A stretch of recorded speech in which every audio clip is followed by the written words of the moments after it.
What's going on, everybody? Michael here with Conquest Overland. So great to see all your smiling faces, or at least imagining them.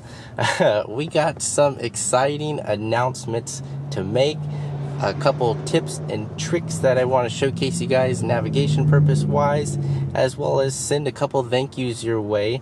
So lots to talk about. I'll make it brief, but let's get started.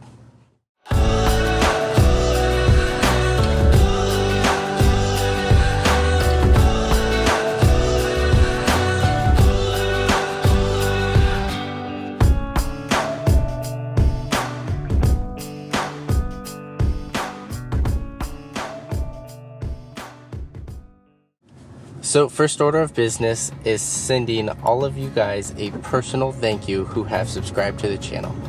As I'm recording this right now, we're actually nearing 200 subscribers to the channel. And I know that's not very much to the rest of the big guys out there, but for little old me here in the Pacific Northwest, that is awesome to see. I know when I first did the very first video, I had no idea that we would grow this big in such a short amount of time. So it really shows that you guys are appreciating the videos that are coming out. Hopefully it's providing you some inspiration to get out and do some trips of your own.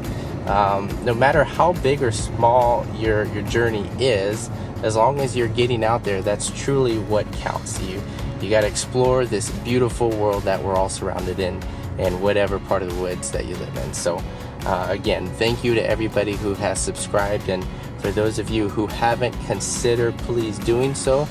We got a lot of exciting content heading your way. So a bit of a recap that I want to just kind of share with you guys for those of you who don't know.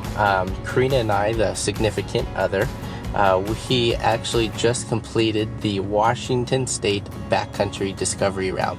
And for those of you who don't know, it's an off-road trail, if you will, that spans from the northern Oregon border all the way to the Canadian border, primarily from gravel and forest roads, a little bit of highway here and there, but the whole trail gives you a unique view of Washington State going along the Cascade Spine of that mountain range, and it was incredible.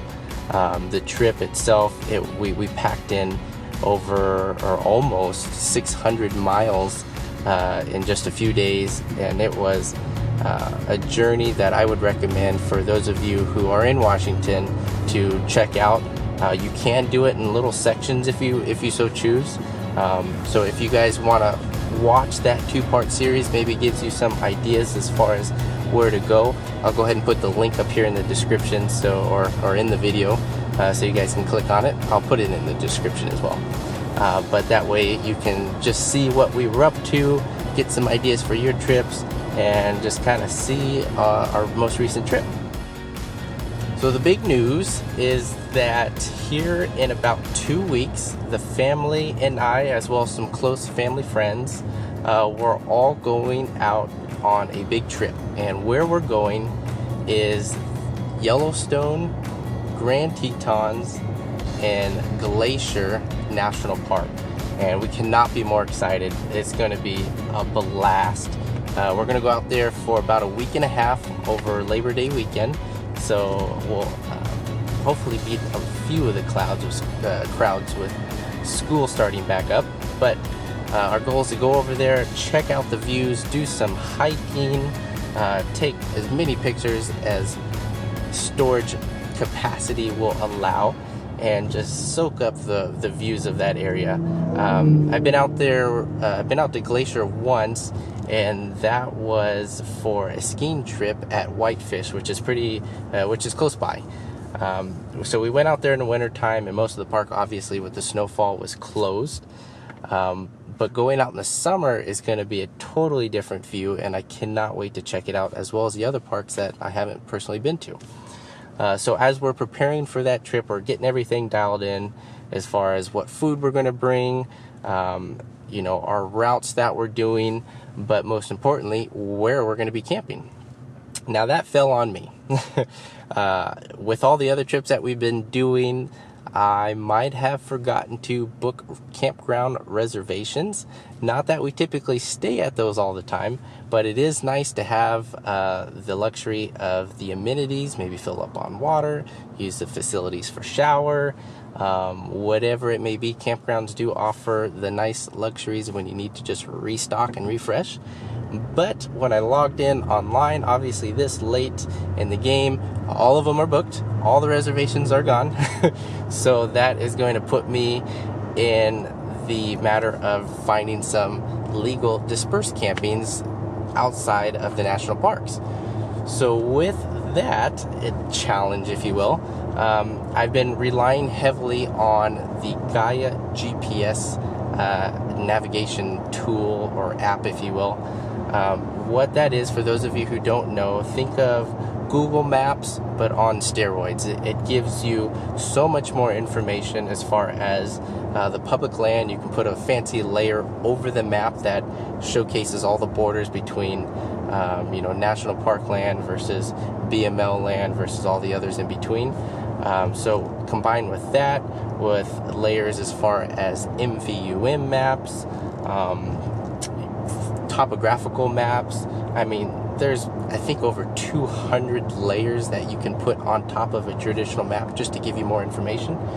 So the reason why I bring that up is because I've been using it as a fairly new user here for the last couple months, and there's a couple tools or layers that I use within that navigation app that have allowed us to find some really cool and unique dispersed camping.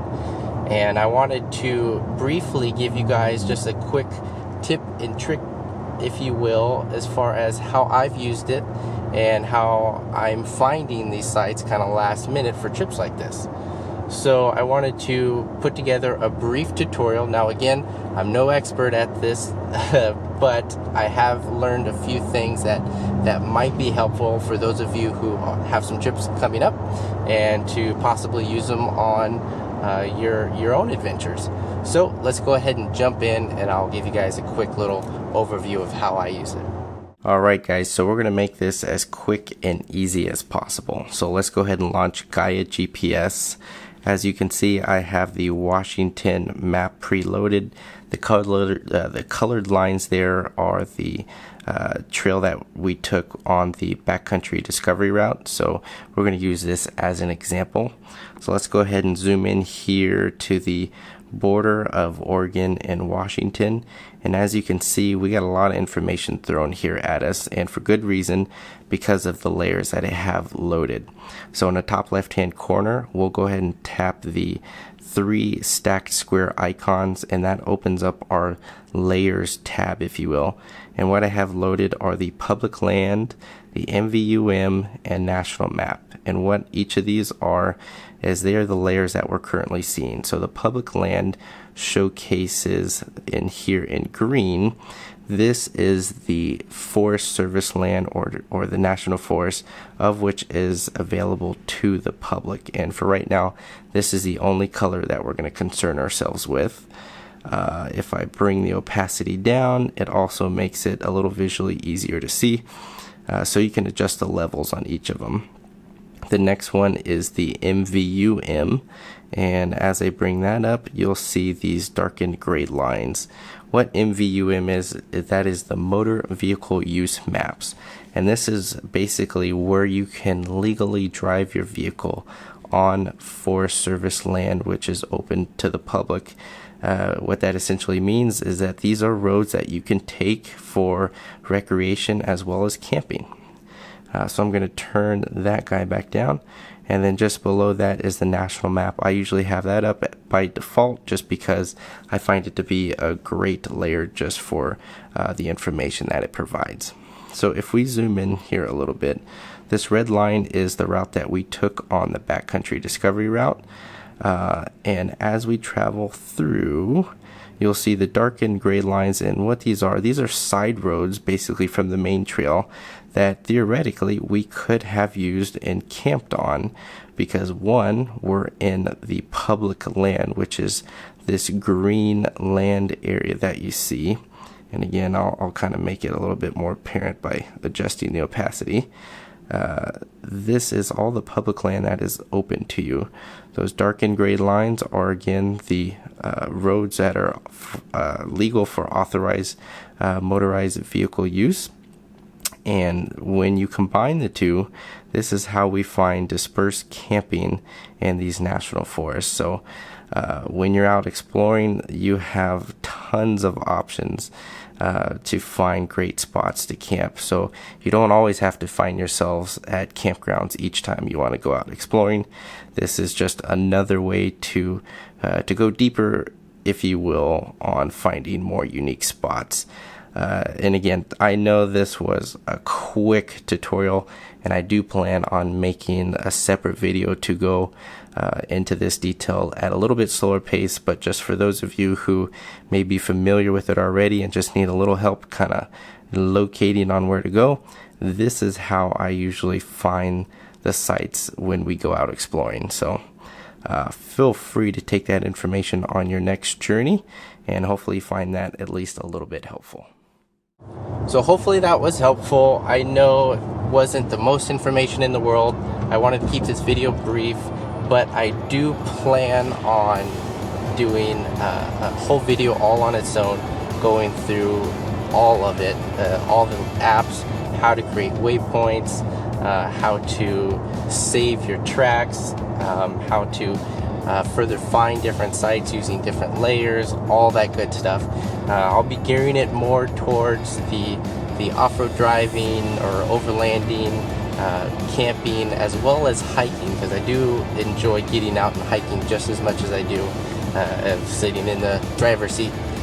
So I do plan on having a separate video for that. So be on the lookout for that and stay tuned. So guys, as I wanted to keep this video brief, I just want to quickly say thank you to everyone for all your support. It truly means a lot. It helps me know that you're enjoying the content that's coming out, as well as provides me a little inspiration to keep on doing it. This is an engaging channel, so I want you to be able to shout out with any questions that you may have, and if there is an area nearby that you think would be fun to explore or make a video, feel free to let me know. I would love to do it. Love exploring new places and meeting new people. Some of you who have reached out to me on Instagram, and one of my goals to do this fall is to plan a big trip with all of you guys to get together, get to know you, know who's behind all these social media accounts, and just interact and get to know each of you guys and your past experiences and what you want and places that you want to go. So that will be hopefully in the fall. I'll be making another video as far as organizing that, so stay tuned as well. But again, this was just to be more of an announcement of what's been going on behind the scenes, what's upcoming, as well as just a thank you to everything so far. So in the meantime, we are going to be prepping for this big trip. So again, for all of you who haven't subscribed to the channel, go ahead and consider it, because there is going to be some incredible footage from this area that I want to showcase to you all. So go ahead and subscribe, smash that button if you want. I think that's what everybody says now, smashing the subscribe button. Like the video, put on the notifications, all that good stuff. It helps me out. So feel free to do so, and in any measure, we will see you guys on the next video.